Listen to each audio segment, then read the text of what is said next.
जनक राजा के प्रण छलन शिव धनुज तोरत वीर यौ। अपन सीता ताहि संगे परब मन के तीर यौ। जनक राजा के प्रण छलन शिव धनुज तोरत वीर यौ। अपन सीता ताहि संगे परब मन के तीर यौ। जग केर जत निर्भ झूठल सब जन थाकल रे, झूठल सब जन थाकल रे।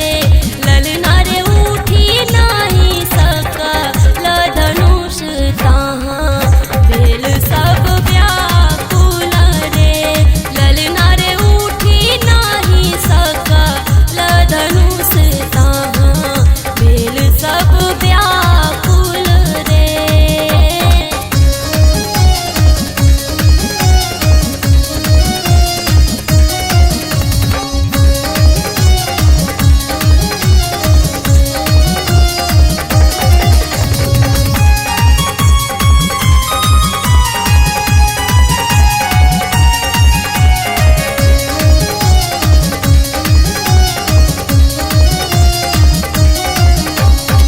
गुरुक आज्ञा पाबी उठला राम धनु लग जाइयो।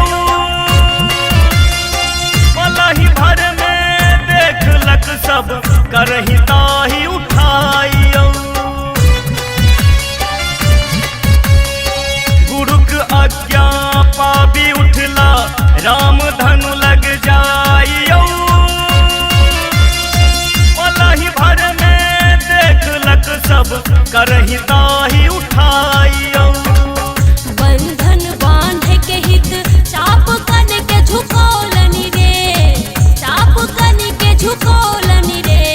ललना रे टूटी गेल से पुनि जन जन मंगल गौलनि रे। ललना रे टूटी गेल से पुनि जन जन मंगल गौलनि रे।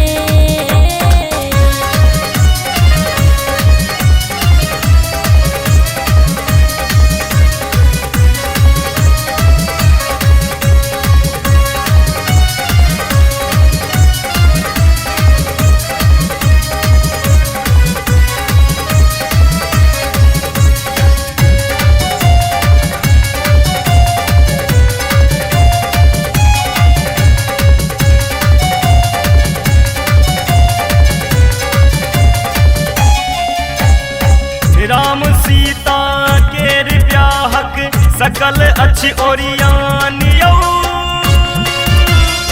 नृपति दशरथ के कृपा पहुँचतु जनकपुर धाम यौ।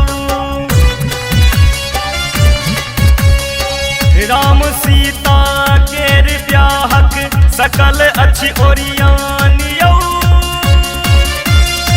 नृपति दशरथ के कृपा पहुँचतु जनकपुर धाम यौ।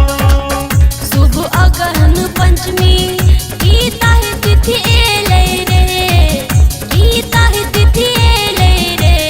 ललना रे सकल अवध के साजी से स्वागत पावल रे। ललना रे सकल अवध के साजी से स्वागत पावल रे।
रत ही प्रिय